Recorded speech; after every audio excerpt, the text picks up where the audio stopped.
मोर Christian बापा माँ भाई भाई समस्त को प्रणाम जय यीशु। तो देखंतु अनेक लोक माने विजातीय लोक बा अनेक लोक माने कहते यीशु को मारिदेले। ध्यान देकी शुणु। तो यीशु ऑलरेडी मरिबा पई आसीछंती। ऑलरेडी मरिबा पई से जानिथिले जे मु दिने हत हेबाको पड़िबो। कौन पाई पाप पाई मु मरिले ही लोक माने परित्राण पाइबे। मोर रक्त द्वारा ही तांकर पाप धौत हब क्रूसरे। ध्यान देकी शुणु। तो मु कही देबाकू चाहे जीसु निजे मरिबा पई आसिले। निजे जितेबाला जेरुसालेम रो अनेक शिष्य मान कहते जेरुसालेम जीवाकू हबो सही स्थल रे मु मरिबाकू हबो। थरे मरिबी किंतु तृतीय दिन रे पुनर्थित हेबी। से निजे जानिथिले मते कौन करिबाकू हबो मते कौन करिबे। तो आमे बाइबल पढ़िबा माथ्यू 16 अध्याय तार 21 पद एपरी लिखा अछि।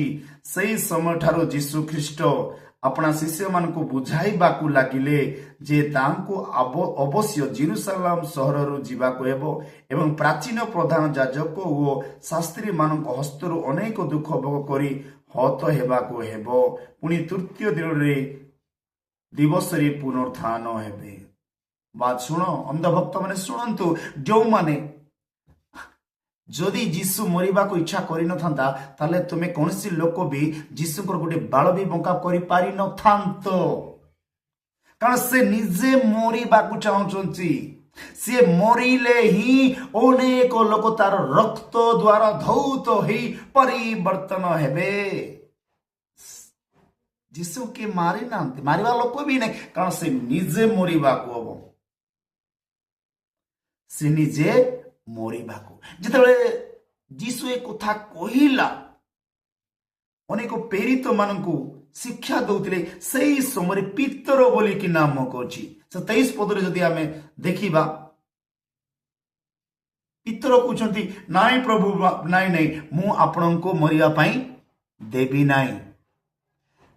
जदि प्रभु पाखरे एते शक्ति न थांता मरिबाकू आसी न थांता ताहले पितरस को एटी ए शैतान दूर हो कोई न थांता। पुणी कोई थांता कि जाहु मोर सपोर्ट रे बाहरलु बोली तांको खुशी हेतंता। कारण जीसु निजे मरिबाकू आसीछि। तेन एटी पितरस कहले किंतु जीसु बुली पड़ी पितर कहले मो आगर दूर हो शैतान तुमे मोर विघ्न रूप कारण तू मोर विघ्नर कारण होचु कष्टर कारण तू।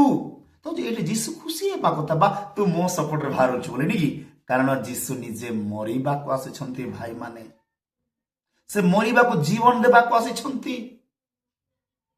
तो मु कहिबा को पूरा को जाने से थरे मृत्यु भोग करिवे आरंभ रु जानिथिले।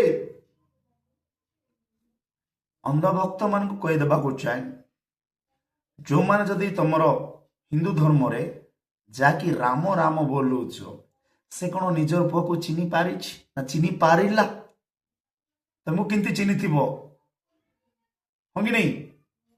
किंतु आमर जीसु परिचय देवा पाई पाप पाई मु मरिबी किए मारि नाती मारिबा पाई कार शक्ति नहीं जीसु को। कारण से निजे कहते जा पाखरे बाइबल अछि पढ़ माथ्यू 16 अध्याय 21 22 23 मु निजे मरिबाकू आसी अछि।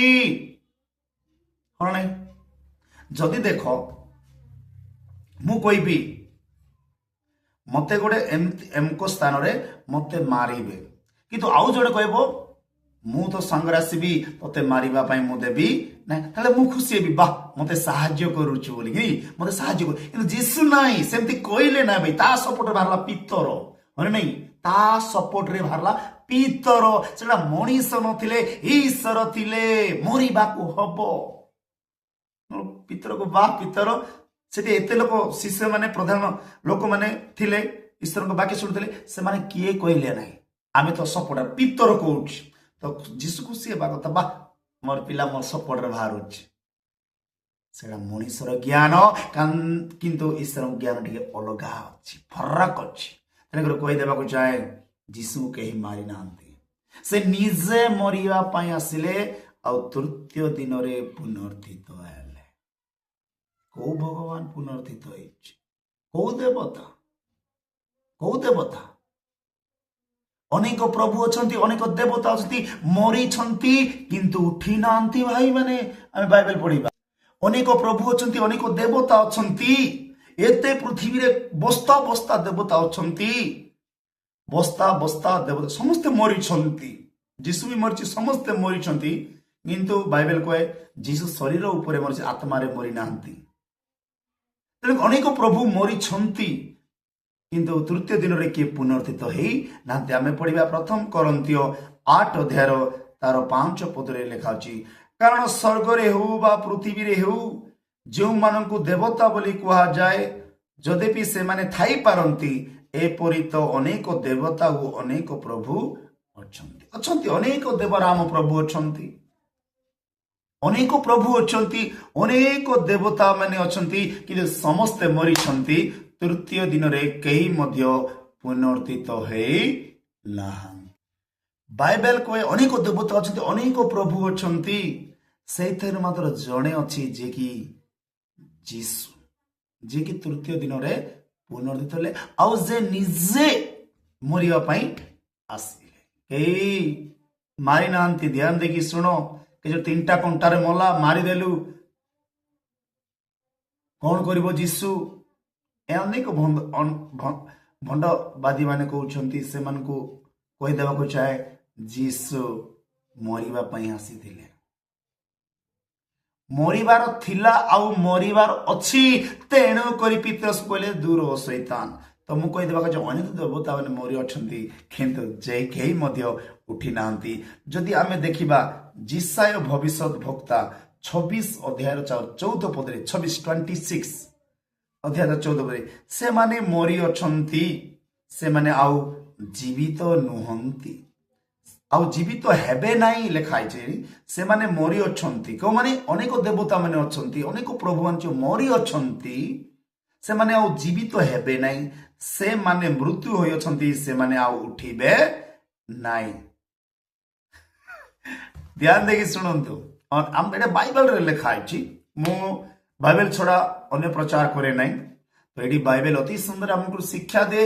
ଅନେକ ପ୍ରଭୁ ବସ୍ତା ବସ୍ତା ବସ୍ତା ଅଖା କାକା କେଜି କେଜି କେଜି କେଜି ପ୍ରଭୁ ଅଛନ୍ତି, ସବୁ ଢବାଲ, ସବୁ ମରି ଅଛନ୍ତି, ଆଉ ଦ୍ୱିତୀୟ ଥର ଉଠିବେ ନାହିଁ।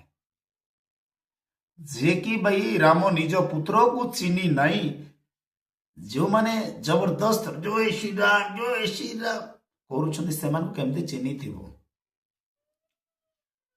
ପ୍ରଭୁ ଚିହ୍ନିଥିଲେ, ଜାଣିଥିଲେ ଯେ ମୁଁ ଥରେ ମୃତ୍ୟୁଭୋଗ କରିବି ଆଉ ଲୋକମାନେ ମୋତେ ଗ୍ରହଣ କରିବେ। ଆଉ କହିଦେବାକୁ ଯାଏ, 4ଟାର କଣ୍ଟାରେ ଭାରତ ଏତେ ହିନ୍ଦୁ ସଂଖ୍ୟା ଥାଇ ବି ଖତରାରେ ଅଛି। ଦେଖ 4ଟାର କଣ୍ଟା ପାୱାର କେତେ? ତମର 33 କୋଟି ରହିକି ବି ଖ୍ରୀଷ୍ଟିଆନ ଲୋକମାନେ ଡରୁନାହାନ୍ତି। ନାଇଁ ନାଇଁ ନାଇଁ, କିଛି ଭୟ ନାହିଁ, କେବେ ଖତରାରେ ନା ପଡିନାହିଁ। ଆମର ଖ୍ରୀଷ୍ଟିଆନ ଅଛି, ମାରୁଛ, ପିଟୁଛ, ହତ୍ୟା କରୁଛ, ଖତରା ମେ ନେଇ, ଧୈର୍ଯ୍ୟରେ ଅଛୁ, ସାହସରେ ଅଛୁ ଭାଇ, ଖତରାରେ ଅଛି। 4ଟାର କଣ୍ଟା କେତେ ପାୱାର, ସଂଖ୍ୟା ବଳିଲା ନାହିଁ। 4ଟା କଣ୍ଟାର ଆଜି କେତେ ସଂଖ୍ୟା ବଳେନି। ହିନ୍ଦୁ ଖାତରାରେ ଅଛି, 33 କୋଟି ଦେବତା ଥାଇ ବି ଖତରାରେ ଅଛି, କିନ୍ତୁ ଖ୍ରୀଷ୍ଟିଆନ ଲୋକ କେବେ ବି କହିନାହାନ୍ତି ଖ୍ରୀଷ୍ଟିଆନ ଖତରାରେ ଅଛି, ପରିତ୍ରାଣରେ ଅଛି। हमारा साथ है यीशु है, प्रभु अच्छे, ଆମେ କାହାକୁ ଭୟ କରିବୁ ନାହିଁ। ମାର ପିଟ ଯାହା ବି କର, ହିସାବ ତ ଦେନା ପଡିବ। ଏ ସଂସାର ସିନା ବଞ୍ଚିଯିବ, କିନ୍ତୁ ପ୍ରଭୁଙ୍କର ବିଚାର ଦିନରେ ଲୁଚି ପାରିବ ନାହିଁ। ତେଣୁକରି ସୁଧୁରି ଯାଅ, ମନ ପରିବର୍ତ୍ତନ କର। ଆଉ ଅନେକ ଲୋକମାନେ କହୁଛନ୍ତି ଯୀଶୁକୁ ମାରିଦେଲେ 4 କଣ୍ଟାରେ। ନାଇଁ ନାଇଁ, ସେ ମରିବା ପାଇଁ ଆସିଥିଲେ। ବାଇବେଲ ପଢନ୍ତୁ, ମାଥ୍ୟୁ 16 ଅଧ୍ୟାୟ 21, 22, 23 ପଢନ୍ତୁ। ମରିବା ପାଇଁ ଆସିଥିଲେ, ମରିବା ପାଇଁ ଆସିଥିଲେ,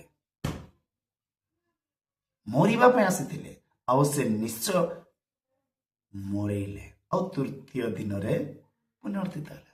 ଏହି ବାକ୍ୟ ଆପଣଙ୍କ ମତେ ଆଶୀର୍ବାଦ କରନ୍ତୁ। ଏ ବାକ୍ୟ ଶୁଣନ୍ତୁ ଆଉ ପଢନ୍ତୁ।